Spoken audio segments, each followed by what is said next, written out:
Hello, and welcome to Staying Awake. I have a sleeping disorder.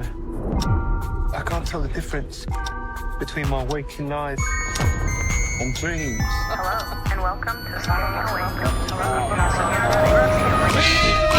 Boneless Comics Podcast. Boneless Comics Podcast.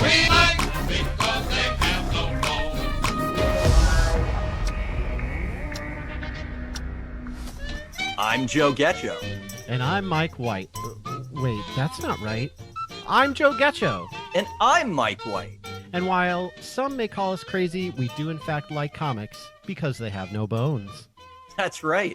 And if you'd like to find more of Boneless Comics Podcast, you can go to @Boneless Comics Podcast on Instagram and Facebook, and Boneless Comics 1 on Twitter. And for even more bonus points, you can go to our YouTube channel for videos, after shows, bonus content, and Spidey Joe's one-shots at tinyurl.com/Boneless Comics Podcast. Wait, I'm confused. Is it bonus content or boneless content? Both. Oh, okay. Perfect. Both boneless and bonus content. We've also been uploading video versions to Spotify, so you can watch those on that platform as well as YouTube. And then also make sure you subscribe everywhere you find us to get the latest updates. And I also wanted to give a special thank you for all of our listeners from around the world in Argentina, Germany, Canada, Australia, Sweden, Spain, Italy, Philippines, Austria, and Brazil. That's really awesome. Thank you for listening. Yeah, it's really cool to see so many international listeners. And I think that's something that's really surprised me because we're really coming at this from an American angle, largely reviewing American comics. So it's really cool to see that we're reaching so many parts of the world. So today we're going to be covering Marvel's Moon Knight from the Dead, which is written by Warren Ellis and penciled by Declan Shalvey from 2014. And Moon Knight is one of those characters who emerged during the Bronze Age, which is roughly starting in the 70s through like 1990. The 90s would be what we call the Dark Age. So this was a time period when a lot of the kids that grew up reading Batman and Superman in the 40s, 50s, even some in the 60s, they had now grown up and they were introducing more mature themes and storylines. Yeah, I think the 90s was a dark age for many. But anyway. Yeah.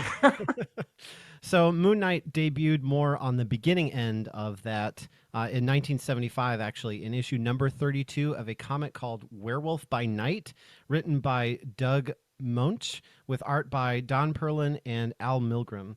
He was introduced as a mercenary who is hunting the main character, Jack Russell, who is in fact a werewolf by night. Even though Jack Russell is a breed of dog, but go figure. And then also sort of semi-related to that, a Halloween special based on Werewolf by Night is in development for Disney+, and Michael Giacchino is set to direct. He's the composer we talked about in the last after show when we were talking about the Batman, so that's interesting. Yeah, so we both love Giacchino, but yeah, I really hope that this works out better with Giacchino in the lead. So yeah, Werewolf by Night is one of those, like, it still exists, like Jack Russell is still a character today, but I guess popularity is spiking and now it's time to do a Disney Plus show, so that'll be interesting. I mean, everybody gets a Disney Plus show. That, hey, fine by me. I read online today that Nova is probably going to have one coming down the pipeline, so hopefully that's somebody that I'm really a big fan of, so hopefully we can do some of his comics at some point. Yeah, there was a subtle possible reference to another Marvel character in the Moon Knight TV show, which was really interesting. Might not be anything, but still worth mentioning. But you'll have to wait for our after show to hear who that was. Yeah, everybody definitely stick around. Yeah. Okay, enough shameless plugs. So Moon Knight shows up and he's wearing a giant moon on his chest and he has a bright white outfit and he is shown fighting a werewolf in his first incarnation. So perfect antagonist for a werewolf, I guess. But I guess. So 5 years later in 1980, Moench and the artist Bill Sienkiewicz introduced a solo Moon Knight comic where Marc Spector is a soldier of fortune and killed on a mission in North Africa, but revived by the spirit of Khonshu, which was a creation inspired by the legend of the Egyptian moon god. Moon Knight then becomes an agent of justice operating in and around New York City. What a surprise, it's New York City. Right. I really love Bill Sienkiewicz, by the way. He doesn't do interiors on comics much anymore, but I have every variant cover that he did for the recent Hawkman series, and he's done a bunch of variants for various other DC books in recent history as well as Marvel. Basically, if I see one of his covers on a rack, I'm going to pick it up. So that's really cool to know that he was involved this early on, because I'm more familiar with him as a cover artist. So I would be really interested to go back and read some of those old issues, just because I know his art has a really unique look to it.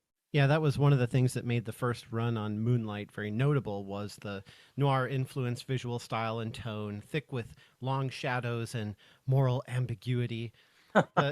The comic stories were akin to what other creative teams were doing with titles like Daredevil and Punisher in the 1980s, which featured gritty martial arts heavy action set largely at night in the worlds of international crime cartels and dangerous cults. So a lot of street level fighters were really prominent in this era when Moon Knight came out. So Moon Knight's another one of those characters with a few retcons over the years since his first solo series premiered. At first, he kind of just goes by three different aliases. We have the mercenary Marc Spector, the investor and entrepreneur Stephen Grant, who invests Spector's money and then becomes a billionaire from it, and the cab driver Jake Lockley. However, in later stories, writers actually give him dissociative identity disorder, or DID, and the aliases actually become separate personalities. But unfortunately, not all writers handled this very well, so it was oftenly mistakenly referred to as schizophrenia, which is a completely different condition, so let's try not to mix those up. Right. So while some runs focused on the disorder itself and how it's been a part of him since childhood, there were a lot of runs that included supernatural elements, such as giving him superhuman powers based on moon phases. And this run we're talking about today actually says his DID is the result of brain damage, and his personality shifts are the result of a psychic connection to the four major aspects of Khonshu's multifaceted nature, which are called the Traveler, the Pathfinder, the Embracer, and the Defender of those who travel at night. And his secret fifth aspect, the one who lives on hearts. Yum, nom, nom, nom, nom, nom. It's also revealed at one point that Khonshu is actually real in the Marvel Universe, and he's one of several entities from what is called the Other Void, which is a dimension outside normal time and space. Okay. So supporting characters for Moon Knight typically include skilled pilot and aide Jean-Paul Duchamp, also known as Frenchie, which is one of the Easter eggs actually in the Moon Knight TV show on Disney+. I'll give you that one for free. Oh, I didn't pick up on that. Yeah. And also Marlene Alrayun, a globe-hopping adventurer and the hero's occasional girlfriend. He also gets help from Bertrand Crawley, an erudite and philosophical homeless man, and Jenna Landers, a diner proprietor whose teenage sons also pitch in on some missions. So some of them are in this story, some of them are not. Most of them are not, but I just wanted to name drop a few so that way you're familiar with them or you've heard of them. Yeah, so we're going to get into story analysis later, but I did want to bring up that they do mention the dissociative identity disorder in this story, but that explanation, it's kind of a weird combination of like the Egyptian deity Khonshu is talking to him and his therapist is talking to him at the same time, and you're not really sure where one ends and the other begins, but their explanation of like, yeah, when you got shot as Marc Spector, you got brain damage, and then this supernatural entity split your mind into four pieces. That was kind of an interesting angle for them to take on it, especially because what they're basically describing is an insane person, but then the therapist goes, you're not insane. Your brain has just been colonized by an ancient consciousness from beyond space-time. So there's a big difference there, guys. Yeah. I don't know. It's full of dialogue like that where people are just matter-of-factly saying kind of ridiculous things. So there's definitely a style to the writing. Right. Well, and a lot of his craziness comes from, other than his outfit choices, also that, each of the personalities on their own, they're very, I guess, sane for what they are doing. But when you try to jumble all of them together within one person, it looks crazy to most other people. Yeah. So each writer tends to approach this from different angles, but Warren Ellis seems like he takes a more grounded approach to some degree. But speaking of him as a writer, he seems to be one of those writers that likes to work on something for a bit and then move on to the next project, rarely kind of revisiting earlier works, and also had a lot of bumps in his career. So let me get into Warren Ellis a little bit. He started off as a writer for a British magazine in 1990 and worked on some short stories for Judge Dredd and Doctor Who. He started with Marvel in 94 on Hellstorm, Prince of Lies, and also worked on the Marvel 2099 imprint where a futuristic Doctor Doom took over the United States. Yeah. Why he just stopped with the United States? Well, I haven't read that, so I can't tell you. It's the only 2099 book that lasted for any serious amount of time. So he also wrote some story arcs for Thor and Wolverine as well. So then he did work for DC Comics and wrote some stories that were based more on sort of like real life events and situations. But he actually left DC after his Hellblazer story about school shootings was not published because it would coincide with the Columbine school shooting in 1999. Even though the story was written prior to this event, you know, it just was bad PR. So they ended up not publishing it. So just bad timing. He then jumped back into Marvel as one of the writers set to revitalize the X-Men spin-off books, but unfortunately that didn't seem to be very successful. So then in 2004, he took over Ultimate Fantastic Four and Iron Man under a temporary exclusive work-for-hire contract, and that actually seemed to go pretty well. Yeah, that's where probably where I first became aware of Warren Ellis was on Ultimate Fantastic Four. And the book had kind of taken a downturn in quality at the time when he came on, and I would largely credit his writing and his interest especially in sci-fi concepts and transhumanism, which is kind of I don't know, he's very into the ideas of like augmenting humanity with technology and nanites and all those kinds of things. And so all of that is a really good fit for both the Fantastic Four and Iron Man. So he really takes kind of a hard sci-fi angle on most superhero books that he gets put on. So that it was very natural for him to take over those titles, I think. All right. He also did some other comic works and had some appearances as well. But I found it interesting. He's also credited as writer for some animated TV episodes, most notably for an episode of the animated series Justice League Unlimited in 2004 for an episode called Dark Heart, another robot type story that seemed to fit in with his writing style. So he also co-wrote a miniseries called Red that was loosely adapted into 2 films, and he wrote the Iron Man Extremis story arc that was used as the primary influence on the plot of the MCU film Iron Man 3, which came out in 2013. And then he wrote and released Moon Knight from the Dead in 2014 and co-wrote 2 issues of Captain Marvel alongside Kelly Sue DeConnick in early 2015. So not too bad of a career. Right.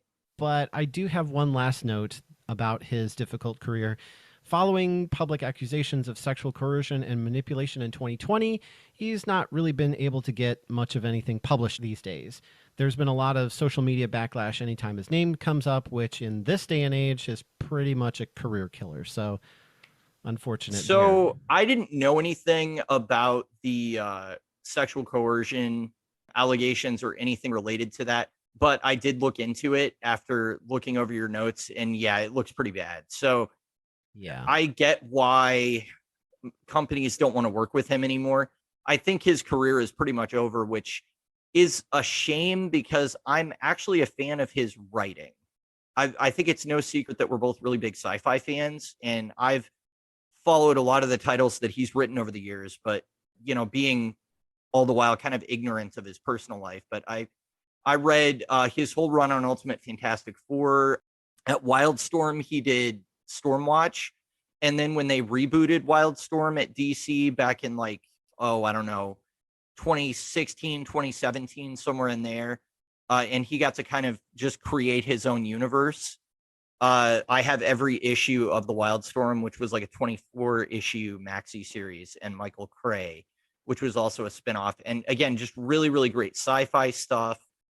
It's sort of like if superheroes existed, but they existed as Black Ops operatives and not with these public personas like we see in DC and Marvel. So that does sound interesting. Yeah, it's a very like different slant on the superhero genre that's always kind of been what the Wildstorm universe is, but Warren Ellis really pulled in all those sci-fi concepts, and he had like multiple intelligence agencies fighting for control using their different superpowered agents and, you know, all of that. So it was, yeah, it was really good stuff. So anyway, I obviously I like Warren Ellis's writing. It's a shame to hear about, you know, all the other stuff, because that does kind of sour it, to be honest.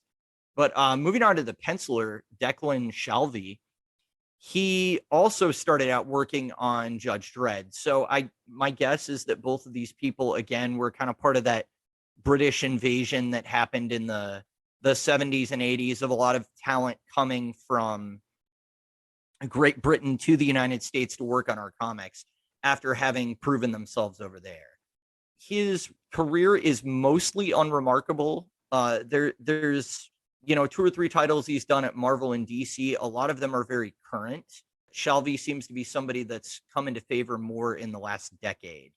So I first became aware of him because he was penciling some backup stories in All-Star Batman, not to be confused with All-Star Batman and Robin, which is the Frank Miller book. This is the Scott Snyder book. And the backup issues were about Batman training Duke Thomas, or the Signal, who's basically Batman's first black sidekick. So he's not Robin, but he's essentially a protege that Batman is training, and he's training him to catch serial killer Victor Zsasz, which is not, I feel like, where you would want to start training under Batman. But I really noticed during that story, which was called The Cursed Wheel, that first of all, Jordi Belair, who is the colorist on this Moon Knight volume, also did the colors for that. Jordi Belair really punches up Declan Shalvey's art to the next level, to where I don't know that the pencils stand as well on their own. I think a lot of it is the coloring really bringing that to life. What I don't think Shalvey does particularly well are mundane, regular day-to-day expressions, because even when somebody's just smiling, it always looks creepy. However, because Moon Knight here is a book that's playing with kind of surrealism and creepiness, and there's some sort of crime drama and supernatural elements, I think Shalvey's pencils actually work tonally there pretty well. And when we get into the really weird fantasy elements, like there's a dude that's got spores growing out of his eye sockets later on, all of that stuff really lends itself to Shalvey's style really well. So I'm a little bit mixed on the art. I do think that the colorist is doing more of the heavy lifting than the penciler here, though. So that's kind of interesting. I don't know that that's really been the case for any of the books that we've reviewed so far. No, I think we've seen ones with goofy expressions before, but that was something I noticed as well, that the colors just seemed like really good, like the outlines, the shading, the shadows, and sort of like flat color palette. It gives it that like creepy noir feel that really fits, you know, the story that they're telling and the character that they're using. But whenever, like, especially when they're close up, the faces looked almost kind of cartoony. But from far away, it seemed to be okay. I don't know. Yeah, that was a critique that I had of The Cursed Wheel. Again, that All-Star Batman story as well, was that the faces were a little bit cartoony for the story that they were telling. But again, then they'll get into the scenes where Victor Zsasz is there and he's like cutting people and stuff like that. And I'm like, oh, Shalvey can really draw this kind of stuff. And my guess is that his tendency to be good at that sort of surreal fantasy stuff is probably why he landed this assignment on Moon Knight. My other guess about that is that both he and Warren Ellis worked on the anthology book that Judge Dredd is a part of in England. So I wonder if even they met, you know, while they were working on that title. So that's really all you need to know about the penciler. The story itself spans 6 issues of short stories where Moon Knight tackles 6 different antagonists in stories that are named Slasher, Sniper, Box, Sleep, Scarlet, and Spectre. So this, unlike a lot of the trade paperbacks that we've covered, this is more of a series of one-shots where the first and the last issue have story ties to each other, but the 4 issues in between are kind of just standalone adventures. So you kind of get a taste of several aspects of Moon Knight's personality throughout these different stories. So one thing I want to tackle first before we really dive into the story, because it's not really big plot point here, but it sort of feeds into some of our recent discussions in the last couple episodes.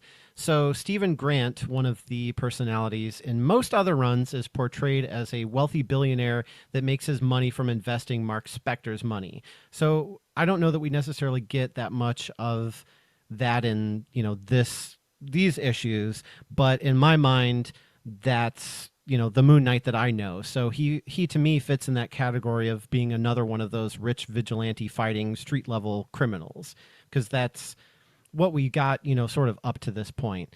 So regardless of that, he's still there's still comparisons of him between like Batman, and you could probably put Green Arrow in there as well.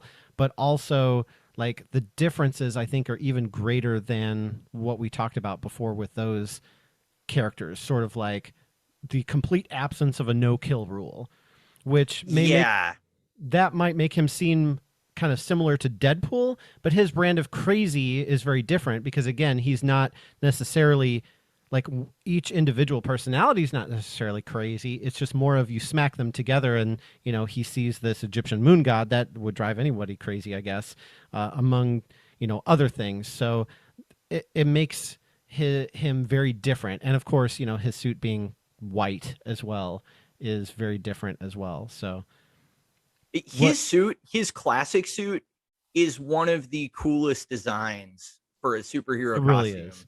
In a long time. Like, he looks amazing. And so my bias coming into this, and what I've always thought of Moon Knight without ever having read a Moon Knight comic, because this is my first, is it gonna be kind of like Ghost Rider, where like his cool look is like the main reason that he sells? And I was very pleasantly surprised that that was not the case. I also came into it with the bias that you already addressed of, oh, he's crazy and he kills criminals. Is he just Deadpool? Which, again, once I started reading this story, I thought, okay, wow, he is actually very different. But I think the point is that there are a lot of surface level things that would be a barrier to new readers, maybe, where if you hear just the quick rundown of like what Moon Knight is and what he does, he's going to sound like, oh, that's derivative of this or that. But I think once you get into the details and the nitty gritty of the character itself, he feels unique. He feels like his own person, and he feels like he has his own place in the Marvel universe.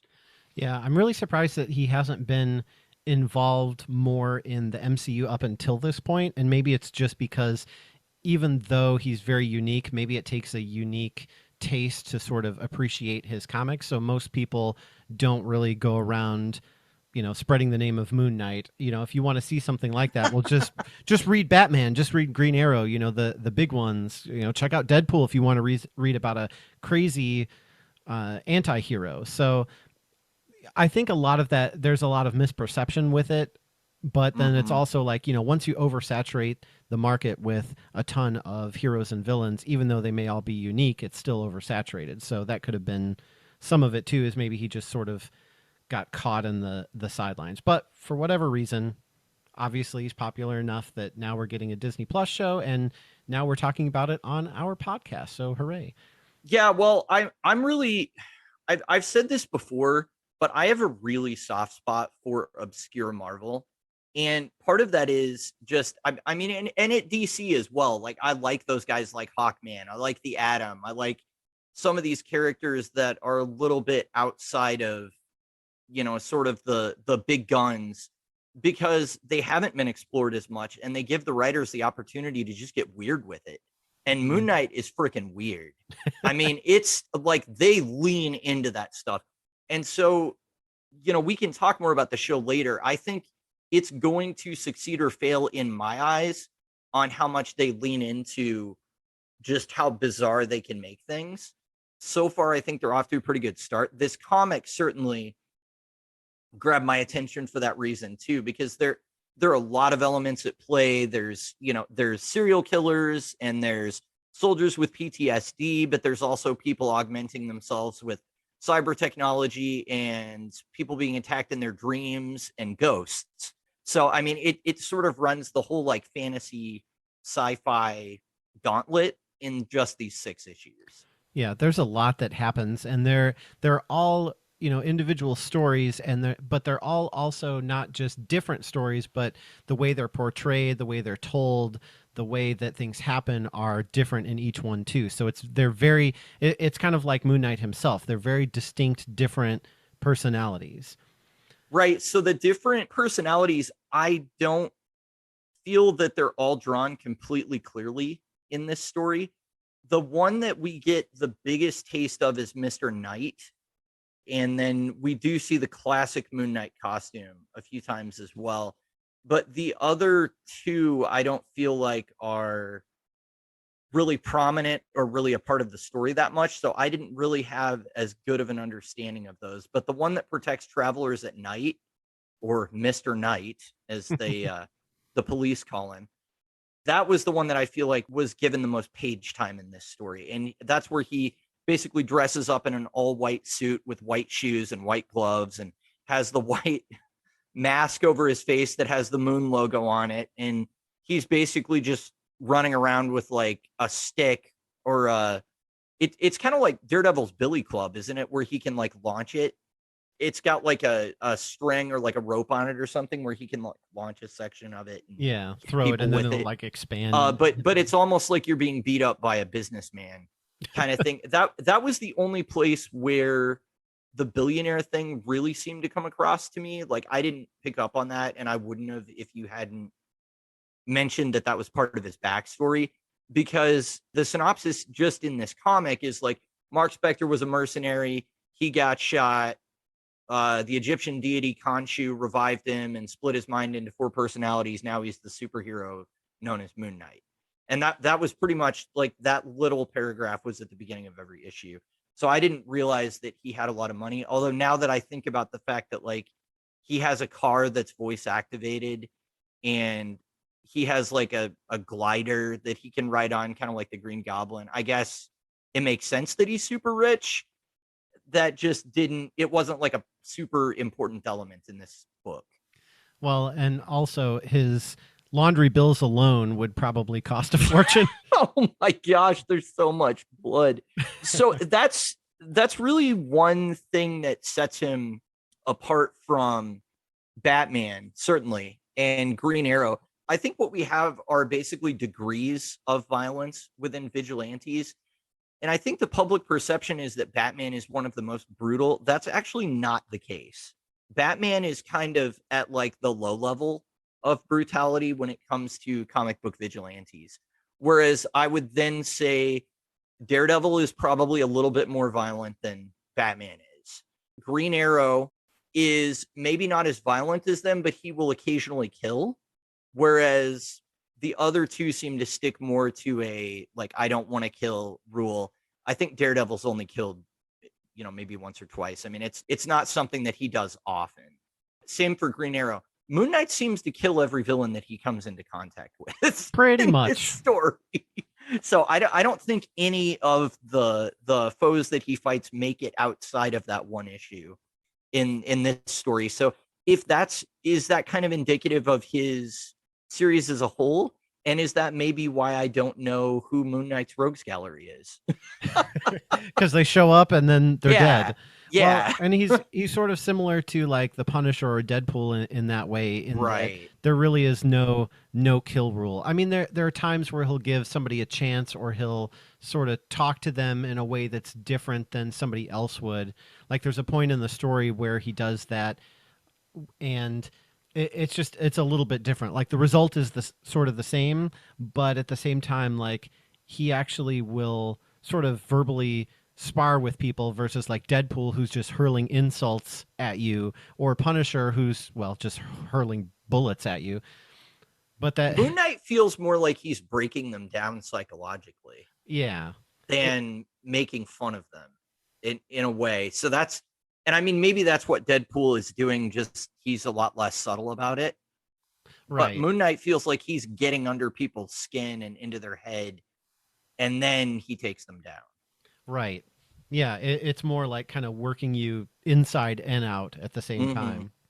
And certainly his white costume is one of those elements where he uses that to not just strike fear into his enemies, but so that they can see him coming. Like that's, I think, one of his most famous recurring quotes is people ask him all the time, like, why do you wear this white outfit? Like, they're going to see you coming, right? And he's like, that's the idea. Yes, I want them to see me coming. Kind of like Deadpool wears a red costume, and in the Deadpool movie, he's like, well, because I don't want the bad guys to see me bleed, so he wears red, which was pretty funny. But Moon Knight wants everybody to see blood because it's their blood, and he's not going to stop until, I guess, it's on his costume. So, but at least he washes it. Yeah, that does seem to happen every issue. He always gets blood on him. Yeah. So, and then of course Batman, wears a black costume to strike fear, that way. So, sure. But talking about costumes, how practical do you think his costume is, and does it work for its intended purpose? So if the intended purpose is for people to see him coming, then yeah, absolutely. He's a bright white light in the middle of the night. And I didn't mean for that to rhyme, but it did. But I think just the traditionalist in me likes the more superhero-y aesthetic where he is, quote, Moon Knight as opposed to Mr. Knight. So the big cape and the cowl and everything, really the only critique I have about his look in the show actually is that I miss the visual in the comic of his face not being visible at all and the hood kind of hanging out over and it just being like dark in there where his face is and his eyes glowing out. I think that's a really cool look. But they do that in the comic, and whenever I saw that I was like, oh yeah, that's the Moon Knight that I know. I mean, I mostly know him just from seeing his books on the shelves. I've never read them, but Batman's thing is more stick to the shadows. When he takes on another identity to like investigate crime scenes and stuff like that, he's always matches Malone. So he sort of like screws up his face and gives himself a fake scar and puts on a sock cap and then goes and like hangs out at the docks and talks to criminals. And so matches Malone is like this criminal that people know in Gotham that is completely a fiction that Bruce Wayne has created. So he has played with that idea of having like another third identity that can get information out of criminals in a different way other than beating them senseless. But I think that's more a Moon Knight thing, at least from what I've read in this book. He seems to be switching between identities pretty fluidly. Yeah. So. Well, he's got enough of them that he can pretty well do that. Well, and the thing about Mr. Knight is that he's actually like a business consultant. So it's like if Batman were to clip the ears off and ditch the cape and just have more of a Bruce Wayne business look, but keep the cowl. It's right. Like he's still investigating. He's still doing what he was doing before, although not, without all the blood stuff, but he's investigating as Mr. Knight. So he's like a suited consultant that goes and he's kind of doing the detective work. And it's easier for him to get into the crime scenes, and the cops are like, well, we're supposed to pretend that that's not Moon Knight. That's Mr. Knight. It's a different person. So I thought that was pretty funny, or that was pretty interesting actually, that he even the police do it. Even the police were sort of like, we're going to treat this like it's a different guy, even though it's clearly the same guy, because what he does is useful to us. So we're not going to sort of set him off. I thought that was kind of interesting. I wondered if that was coming from a place of fear of like, has there been a policeman that addressed him the wrong way and then he like, just went nuts on them at some point? Or because Moon Knight is unhinged. The reason we keep saying Moon Knight, by the way, instead of like his real name, is because I don't know that we know which of his names is his real name. I always thought it was Marc Spector. I mean, that's the primary. Yeah. But Stephen Grant is who is leading on the TV show, and he becomes Stephen Grant several times in the comic as well. So yeah, I was never clear on like, well, what's his real name? And I don't know that you're supposed to know. So just a combination of all of them. Like, right. you know, a person has different sides of them, and sometimes you get in certain moods. Well, he has completely different moods that have different tastes and preferences and capabilities even. You know, one of them's a fighter and the other one's an investor and the other one drive taxis and, you know, all that stuff. So they're very different. I'd like to see his taxi driving outfit with Yeah. with a moon on the cab or something like that. So this also, you know, now that we're talking about comparing to other characters, this sort of relates back all the way to our episode in season 1, episode 3, actually 3.2, I think more so, where we reviewed Mr. Miracle and talked about Scott Free, where, you know, in that it was especially like, well, what's real and what's not real. And you get a little bit of that in this when he's talking to his, you know, psychiatrist slash moon god slash maybe even just a part of himself and there's no one else in the room with him, who knows. So do you think that's another where we have similarities there, or they, I mean, they are completely different. One of them grew up on Apocalypse, I mean, for goodness sakes, so that sets you apart pretty quick. I think they're both concerned with mental health issues, but I don't think that they're the same mental health issues, if that makes No, sense. they're definitely different. Yeah, so I just think that story is more concerned with addressing those issues, where this is more concerned with his personality split. It's something that's there and they're going to talk about it, but we're not going to really address him needing to go to a psychologist, except for like the one scene. And even that, I'm not 100% convinced happened. I guess that's the similarity, though, is like, where does reality end and what's happening in his brain begin? My take is that most of what happens in this story does actually happen. They're just not as concerned with addressing that as like a major story point. It's kind of like, it's not super relevant, honestly. So speaking of sort of psychology and, you know, tactics that he takes, we talked a little bit about how he approaches the villains of the story. So in the first one, we have an ex-SHIELD agent that has been abducting and killing people because he's got a few issues. But Mr. Knight shows up, and the first thing that he asks him is, you know, the slasher is like, "Are you here to kill me? Are you armed?" And Moon Knight goes, "No, I'm not armed. And actually, I just came down here to hear your side of the story." So he gets him talking and monologuing about, you know, how he's been mistreated and how he's doing this and, you know, his personal motivations. And then, of course, Moon Knight has to dance with him, and he ends up pulling a gun on him. Moon Knight blocks it with one of his little moonarangs, I guess we would call them. I don't know if that's what they're called, but that's what I'm calling them. Yeah. And he reflects a bullet from the guy's gun, and it hits him and ricochets, and then that's it. He's down. So he defeats him. I mean, technically he was armed because he had that, you know, moonerang, but at the same time, like, he defeated him pretty easily, didn't get hit, and, you know, killed him with his own gun without even touching it, which was pretty impressive. Right.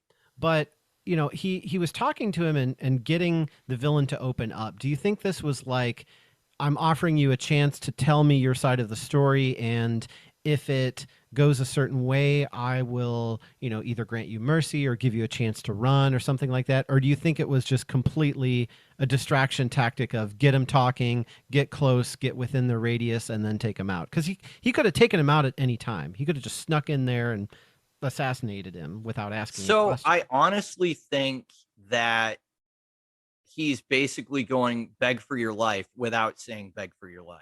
Oh, interesting. And the reason I think that is because the second issue, which has a lot less dialogue, by the way, it's basically carried almost entirely by the art, but he does something similar. There's a sniper that he's trying to take down that's shooting a whole bunch of people in the second issue. And there's this moment where Moon Knight pauses, and it's like he's not, it's almost like he hasn't decided whether or not to kill that guy, but then somebody else comes in and kills the guy and takes the decision out of his hands. But the fact that he does it 2 issues in a row where he kind of comes in and he's like, explain your deal to me, makes me wonder if he goes in there with the full ability to kill the bad guy, but he does want to hear their side of the story first. And then if he's satisfied that, you know, they had a good reason or not, he may decide whether or not he's going to kill them. I feel like that's just how I read it. And that's completely subtext. That's never explicitly stated. But the fact that he does this a few times, I don't know. That was just interesting to me. So I almost wondered if there was some version of this story that this guy could have told, where I think Moon Knight was probably going to take down the guy in the first issue no matter what, because he was killing homeless people. I mean, and that, as he says, those are people that travel by night, which are the people that he protects. So I think that guy was pretty much not long for this world no matter what. But the second issue, I really got the impression that he hadn't made a decision on whether or not he was going to kill it until hearing his side of the story. Yeah, I wonder if it's because like, so the sniper takes a shot at him and like grazes him, and so I wondered too if that was like because of his ability, he wanted to give him a chance, or maybe he was just like you said, just like, okay, I want to hear your side, but I never got the impression that he was going to be like judge, jury, and executioner, like tell me your side and I might let you live or something like that. It's more just like, I want to hear your story, because he's one person who has multiple stories all together because he has these different personalities. So I kind of look at it as more like he's like curiosity, like I'm interested to know why it is that you're doing this. Yeah, well, I guess that's another way to read it too, is he could just be curious and just be like, hey, I want to know what's like, why are you doing this? And it's like, oh, okay, cool. Now that I know, you can die now. I mean, I don't know. It doesn't feel like there is malice in his actions. Right. Whereas I would say that's a big difference between him and the Punisher. The Punisher, it feels like there is clear malice and rage and all of that, however you want to describe it. Like, he is a maniac going out there blowing away rooms full of people. With Moon Knight, it feels like he is going after really, really bad people and killing them, but it seems like he's a little more delicate with it, and he's almost like matter of fact about it. It's just kind of like, this is what I do. I'm not angry, but I'm protecting these people, basically, and that just seems to be his deal. Well, and in the 5th issue, he is going in to rescue a hostage who's been kidnapped for ransom that everybody thinks is dead anyway, and he goes in to save this person, and the last guy standing points a gun at them and says, I'll kill them if you don't back off. So at first, Mr. Knight acts like he doesn't care about the hostage, but he points out that the hostage is the only thing keeping the guy alive, implying that even if he kills the hostage, he's still going to die anyway. And everybody thinks the hostage is dead, so nothing changes in this scenario except if you kill that person, they're dead. But either way, you're dead and nobody's going to cry about it. And then he tops it off with asking him, are you ready to die today? Whereas if the guy doesn't kill the hostage, he could live. So that's the choice he ends up making, and he just gets a bat to the side of his head instead of, I don't know that was necessarily a killing blow. Maybe he just knocked him out, and he decided to let him live. It's really hard to say. His motivations are not super clear, and I think part of that is just the fact that you can't really read expressions through his Moon Knight mask. But part of it is just, I don't know that that's something that the comic book really wants or needs to discuss. They're like, this is his deal. This is what he does. He goes out, protects people at night, and he can only be who he is, basically.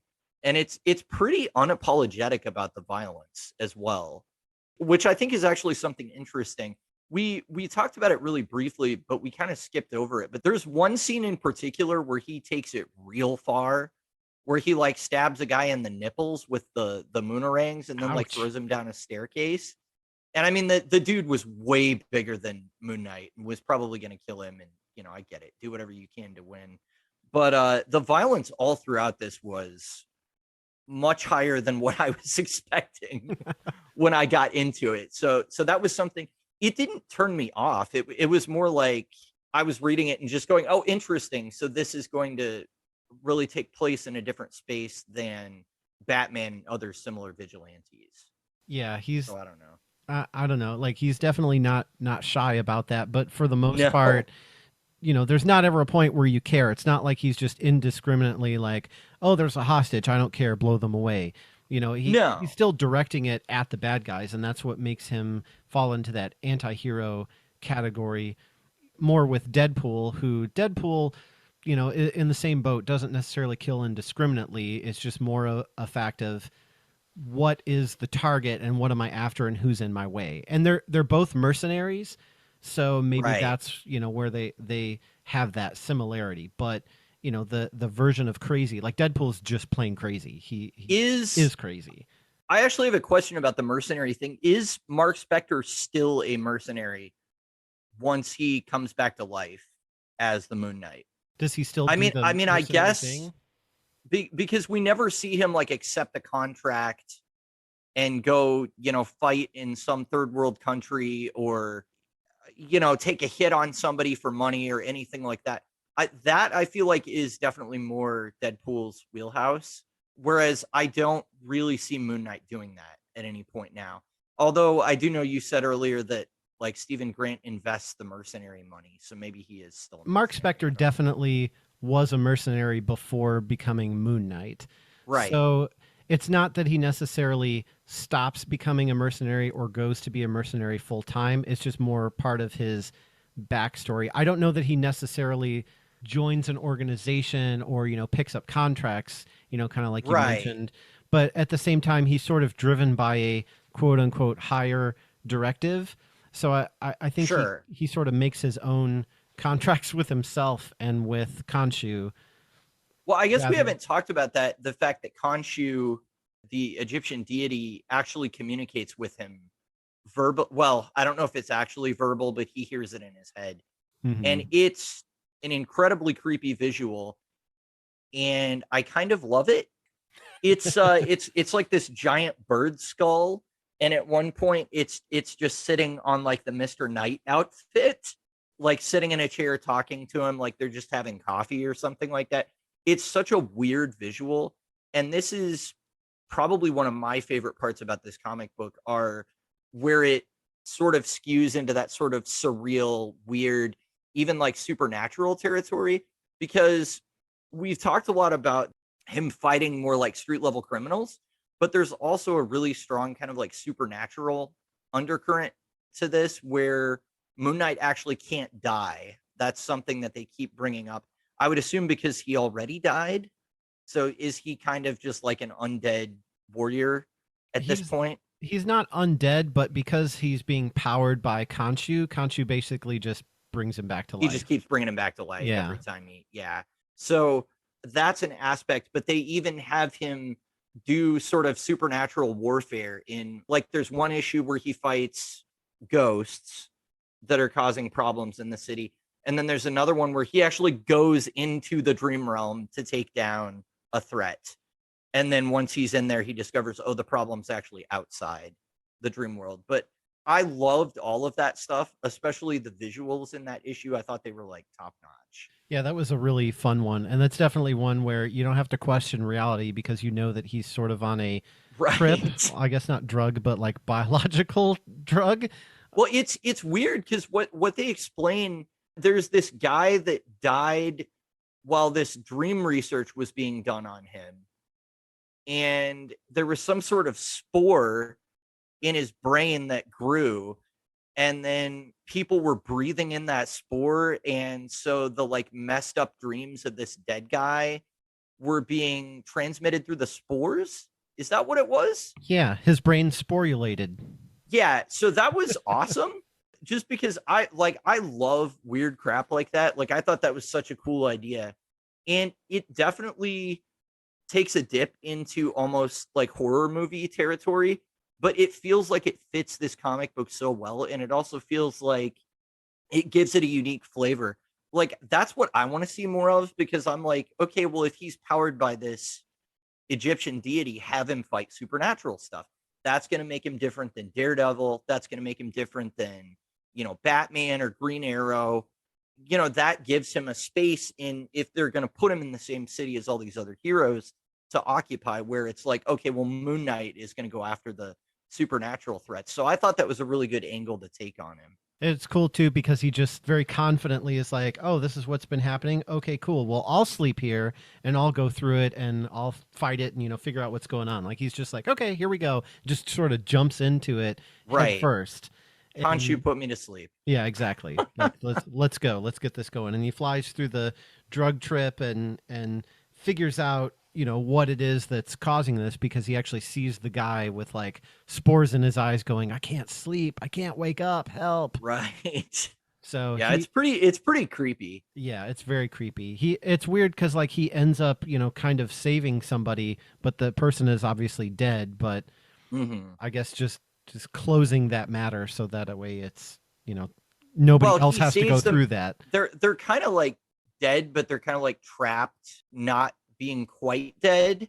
So I think he allows the guy to die through his Yeah. actions, and he also takes down the scientist that was doing the dream research, who ironically was the person that got him involved in it too. So if you can't tell, I mean, this may sound like this trade paperback or these 6 issues are kind of disjointed, but in a weird way, having 6 separate stories that show you different aspects of him is kind of like the most Moon Knight thing ever, because it really shows different ways that you can kind of portray this character, and then it sort of folds it all in together and says, yeah, and it's all the same guy. So I do really like that about it. Yeah, the presentation definitely works with the character. Mm-hmm. So in the last issue, issue 6, called Spector, we have an NYPD officer who this sort of continues from the first issue, I guess, to sort of wrap this all up as like a set. So this officer in the first issue is just like, who's this, Moon Knight guy? What, why is he so special? Why don't we just take him down? Oh, it could be anybody. And then in issue 6, he's like, it could be me. Like, I've got the police training and I've got better motives than, some of the other crazy ones out there that put on a costume. So, I probably would be just as good as they are. So he actually takes over this Black Spector persona from another character who he sort of just steals the idea like a copycat. And so he goes after Moon Knight thinking that he's going to be able to take him down. And it's really ironic because Moon Knight doesn't even fight him, doesn't even really notice him that much, doesn't really perceive him as a threat. And the guy ends up getting blown up by his own car bomb. Yeah, the thing with the Black Spectre in the last issue, I got a little bit excited about it because I thought like, okay, well, we're going to see him fight an actual supervillain, or maybe this is a setup for a real supervillain, but the situation was diffused in a really understated way. And I don't know if I like that or hate it. I'm a little bit mixed on it. I would have liked to have seen at least one issue devoted to here's kind of a traditional superhero story.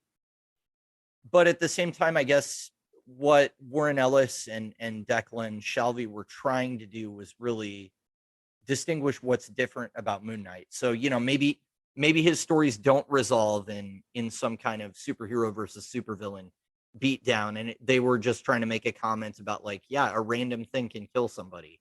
So I don't know, that was an interesting way to wrap it up. I did enjoy that issue 1 and 6 had story ties to each other, because it made it feel like there was some thread of continuity throughout. And I think the police chief that we deal with in the story, is he in more issues than just the first and the 6th? I think he's kind of around in some of them. More so prominent in the first and last, yeah. Yeah, but I think you at least see him, but he was really the only character that had any kind of through line besides Moon Knight himself. So it's nice to see that there was a little bit of continuity, even though that wasn't really what they were focusing on. Well, and I wonder too if it was just a dig at the Black Spectre character, because he's actually one of Moon Knight's like greatest enemies. So, okay. So maybe it was just them poking fun at him, saying, hey, this guy took over, and he did a terrible job with it, and kind of just making fun of it that way. Yeah, I don't know. I did think that the final issue felt like it had the most stuff that was kind of connected to old lore that I might not be familiar with. I think they bring up, I don't know if it was Stephen Grant or Marc Spector's ex-girlfriends, but it was one of the two, obviously. and they have the cop go and interview them and all of that. So that was kind of interesting because that did feel like they were linking back to some older stuff that was kind of lost on me, but I don't think you needed it to understand this story. No, I don't But think so. the cop being kind of disgruntled that they're working with a vigilante and then drawing a line from that to I'll become a vigilante and go out and fight people and be Moon Knight's greatest enemy was kind of weird. I didn't feel like his character turn had a lot of depth or really made a lot of sense. Maybe that's just because he wasn't in the book a whole lot, but that was kind of weird to me when we started issue 6 and he was just like, yep, I don't like working with Moon Knight. Why don't I kill him? Like, whoa, that's a Yeah. big leap, dude. Yeah, it was very strange for a last issue, and not strange in the way that the middle issues were, to sort of like, I get the idea of having, something to tie the beginning and the end together, but like you said, it felt like it fell flat a little bit, and maybe it just needed to either be its own story, or we needed to see this guy, maybe in one or two panels in each issue along the way, sort of building to the last issue of when he puts on this Black Spectre costume, or maybe Sure. even like he goes to kill Moon Knight in each of the issues when Moon Knight is going to fight whatever person is in that, or bad guys that are in that issue, and maybe this Black Spectre guy is like trying to kill Moon Knight and he sort of just dismisses him very easily, and he has to start over again, so he like keeps coming back and keeps coming back, and just something to give it a little more oomph, I think would Yeah, have because helped. it does feel like it's not like a very satisfying build up to him putting on the Black Spectre suit, but it's not really a very satisfying conclusion for that character either, where he's just like he sets up a car bomb and then that's kind of Yeah, it. it's kind of like, oh, this great enemy is going to come back and he's going to be in the next series and trouble Moon Knight, and it's going to be this big thing. Oh, nope, just kidding. It's just some guy who got blown up. Right. So that's I think that's really the only story in the collection that I was kind of like, it wasn't really that exciting and it wasn't bad. It was kind of there, and it was kind of a low note for them to end on.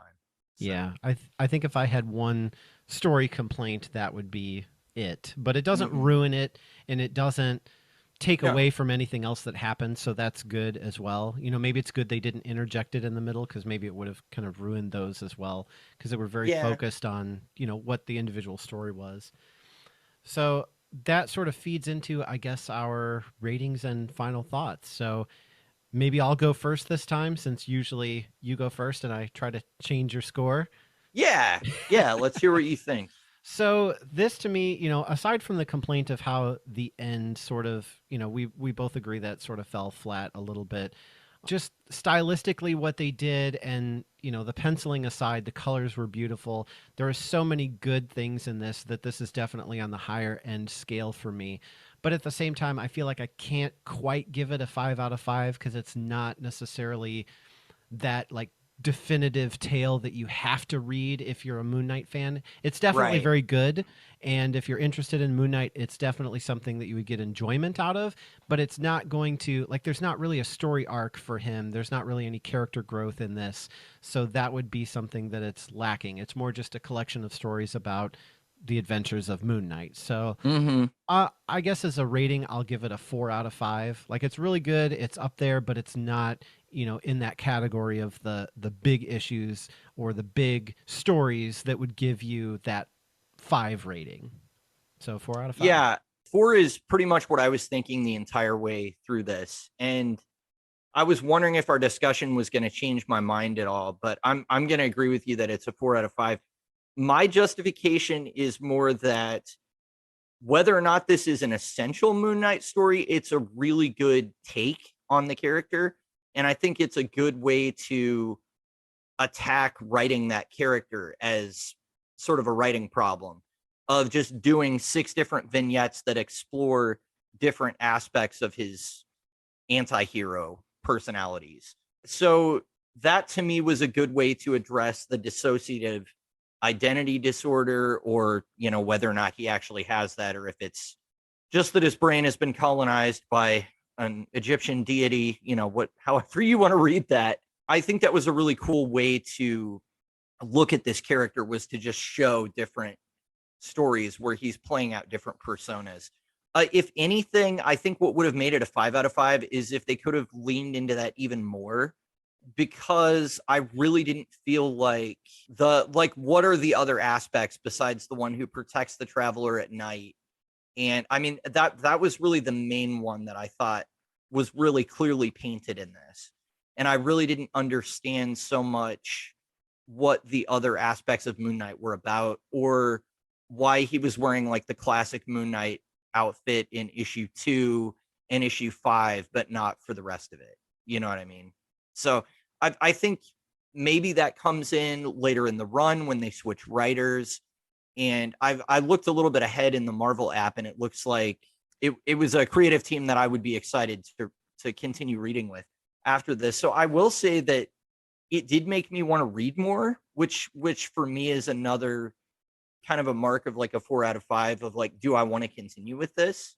So yeah, it was really good. He doesn't have much of a character arc, but I think that what was on the page was really well implemented, and I'm really happy that I read it. So. Yeah, that's a really good result, I think, is a character that you're interested in, but you haven't read much of. And then reading this, you're like, yeah, okay, this is good. Yeah, okay, I'm ready to read more. So that tells you how good of a story it is, that it doesn't make you say, you know what, this character is not what I thought and I don't want to read more. Like, no, it's interesting, and there's more to him that would be fun to read.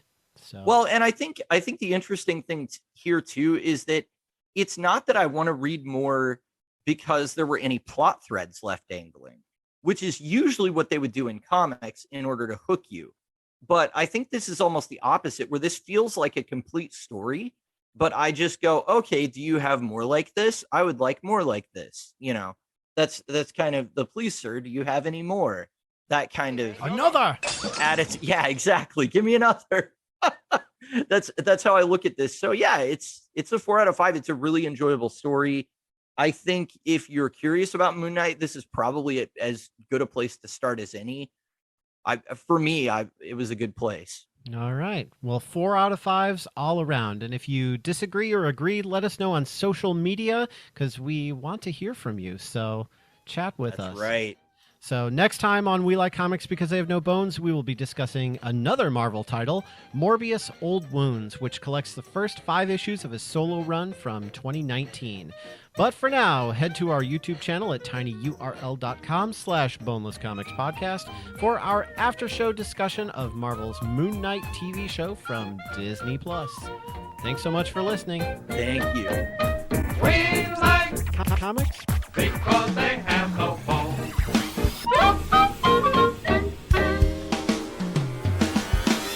We'll catch you later. Bye. Peace out.